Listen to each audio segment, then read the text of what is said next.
Yeah. I was gonna say about the speech, like, I feel like it's, I don't know, yeah, like it's like a whole like cleaning out, like you were saying, because like you have to like change everything that you're like the way you look at everything. If you're gonna say like even like I don't know, tonight I was like running. My kids were downstairs doing something and they were all wanted to eat, whatever. So I ended up bringing food down there because it was a whole thing. So it was going up and down, up and down. And when my husband came home, I was about to say like, you know how many times I schlepped downstairs to like give them their food or their dinner, you know, I got them to eat because I was so annoyed, you know. But then I'm like, you know what, I'm gonna say it differently. So I just said, because I was like saying things that way the whole day. So I'm like, I'm gonna say something more positive. So I said, I got so much exercise giving them dinner. I said, I got so much exercise going up and down the stairs. But it took me like 5 minutes. Like from the time he came in the door to like figure out how I was gonna tell him about the dinner situations. I just wanted to like, but it's crazy how hard. It's so much easier to just like I know someone told me they call it like verbal vomit. Like just you're working on it. That's like huge. Yeah, for a reason, obviously. But I'm saying like, you know, like someone I heard say like verbal vomit. Like we just like it's so much easier to just like.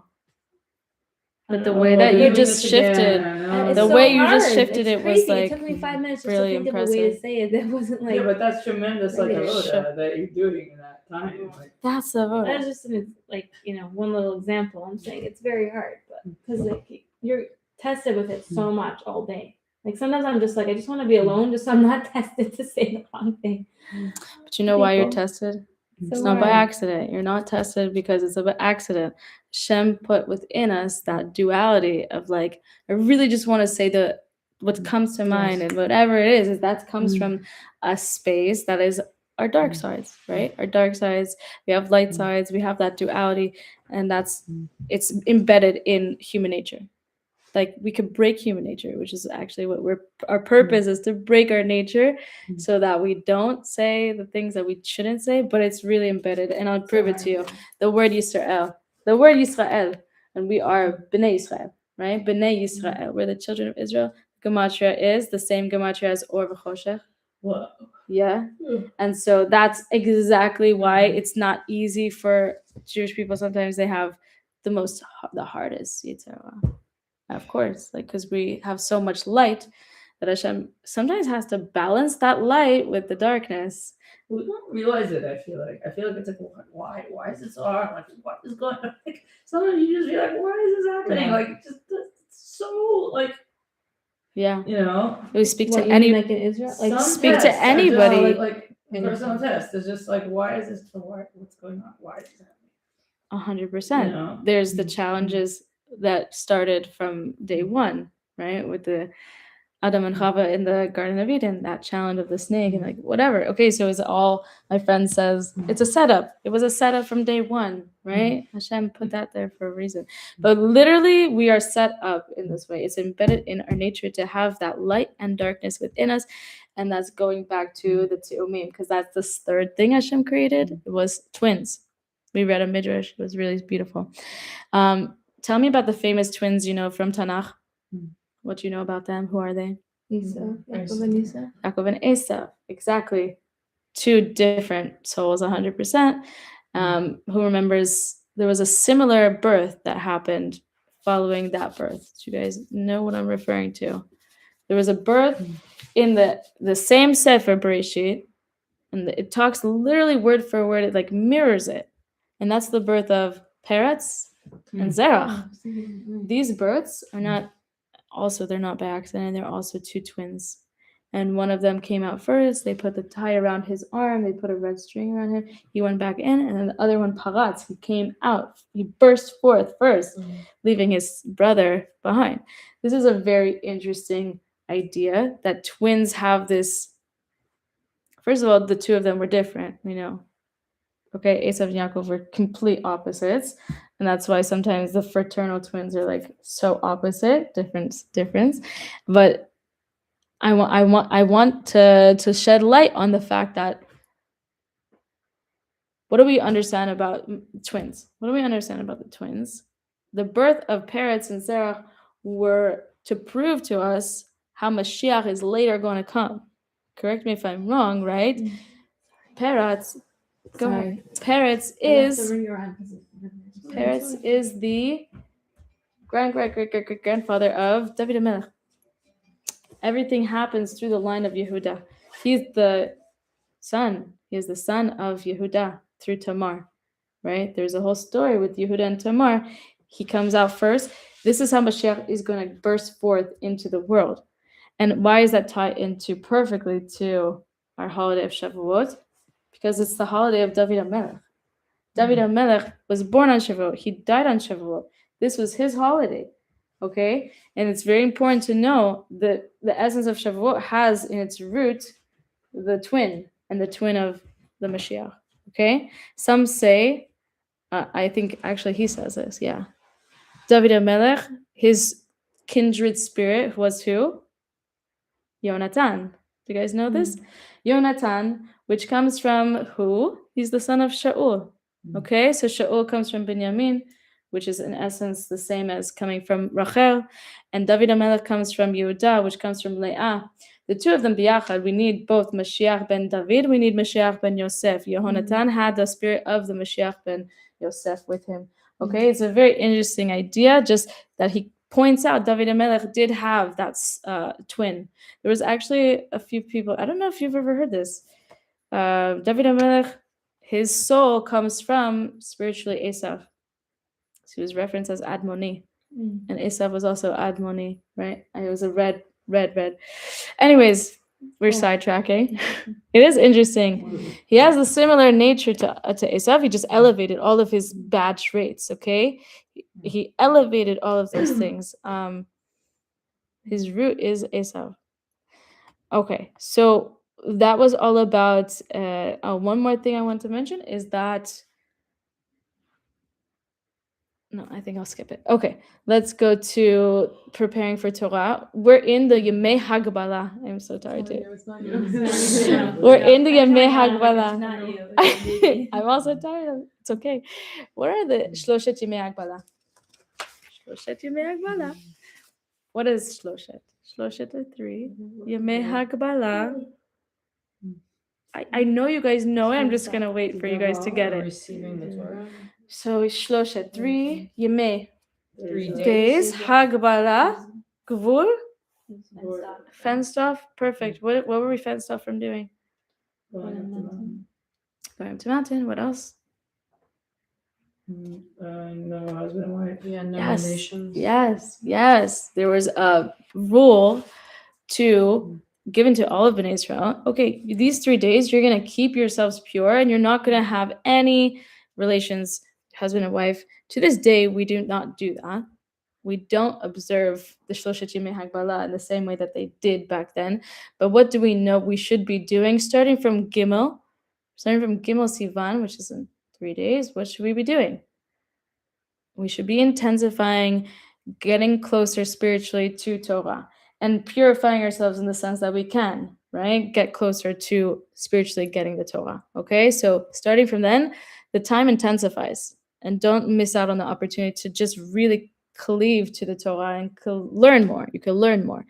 I want to actually go back to Rosh Chodesh Sivan, which we just had. What happened according to Torah? What happened? I'll read you the pasuk. I wrote it out. Do you want to read it? Read it, Talia. It'll wake you up. What does it say? Your baby woke up. The Beis Yaakov, the Saged, Libnei Yisrael. Yeah. Rashi? No, you could stop there. That was the pasuk. Beis Yaakov, girl. Like, what is Beis Yaakov? Today, we have Beis Yaakov everywhere, right? What does Beis Yaakov mean? It's so true. And why did we get this Beis Yaakov name? From where? From this pasuk. Right. From this pasuk. What happened? Kotomar, you should say to the Beit Yaakov, okay? V'taged lebnei Yisrael, and you should tell it to Bnei Israel. What were we talking about? This is in reference to when Hashem told Moshe preemptively, go talk to who? The Beit Yaakov. And when you look at the pasuk in the pshat level, you're talking about maybe a lot of people say the Sanhedrin, the Beit Yaakov, or the houses of Jacob, which is basically referring to the Sanhedrin, who are the ones making the laws, okay? But it isn't. And Rashi explains it's the Elu Anashim. These are the women, okay? V'tomar lahem b'lashon racha. You should speak to them in a lashon of racha. Do you guys know what is racha? It means soft, tenderness. Why? Why should we be speaking? Why should we be speaking to women? What is happening in this pasuk? What is happening in this pasuk? All right, so basically, Hashem gave Torah first to The women. the women. That was the first. That was the first giving of Torah. What did he actually tell them? What did he tell them? The pnimiut Torah, the pnimiut Torah, the inner dimensions of the Torah, the things that really would speak to the women. Because keeping all these laws, do this, do that, do that, do that, don't be jealous, don't be angry, don't be this, this doesn't speak to women. Okay, don't do this, don't do that. It doesn't speak to us. What does speak to us?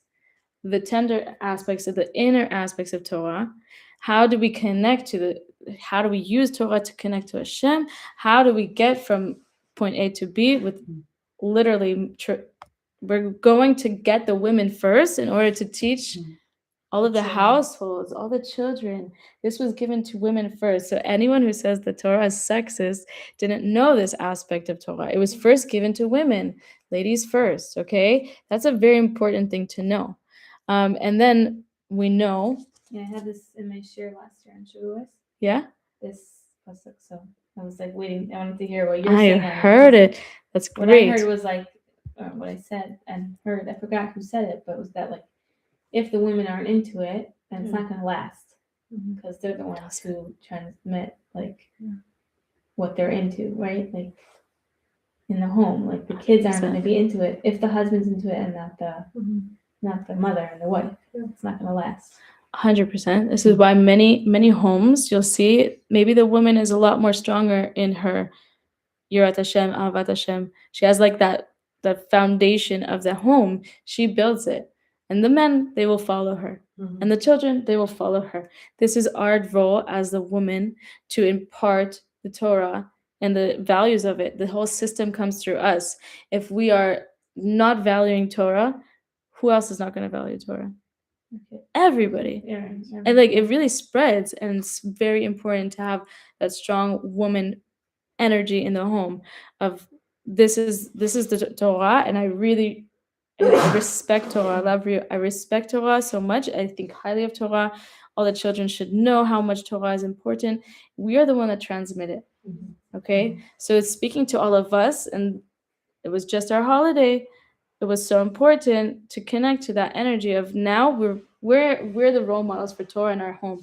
Go through this week knowing that and embodying it and to show it to our children and to our families.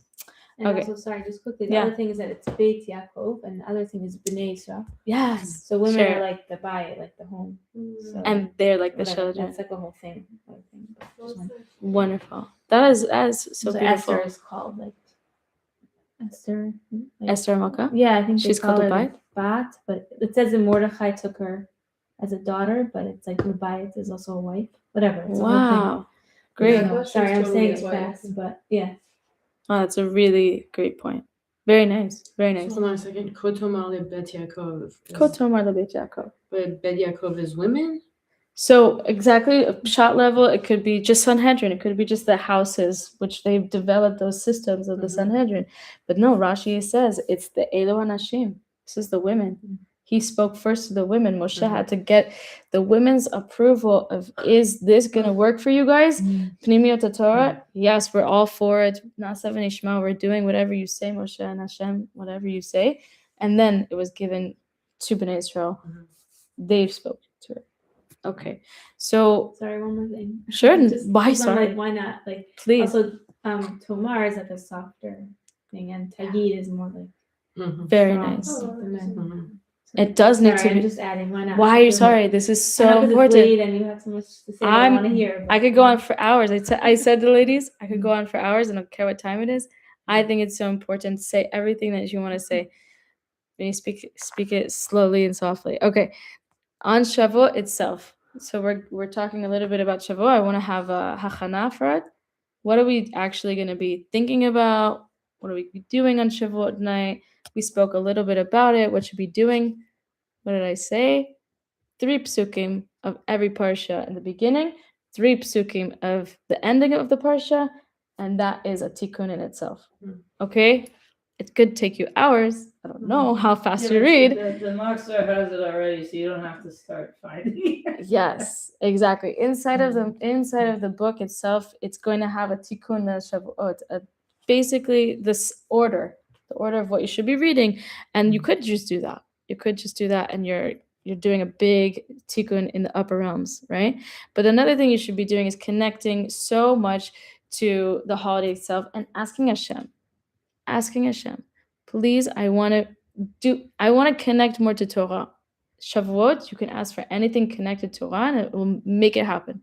Hashem will make it happen. I don't know if this is correct. I heard something. It's like a day of judgment for Torah. Is that true? Or For sure, because Hashem was holding up the heart on top of us and saying, if you don't accept it, this is your demise. And so there is that aspect of like, yes, you're judged on how much Torah you come into Shavuot with.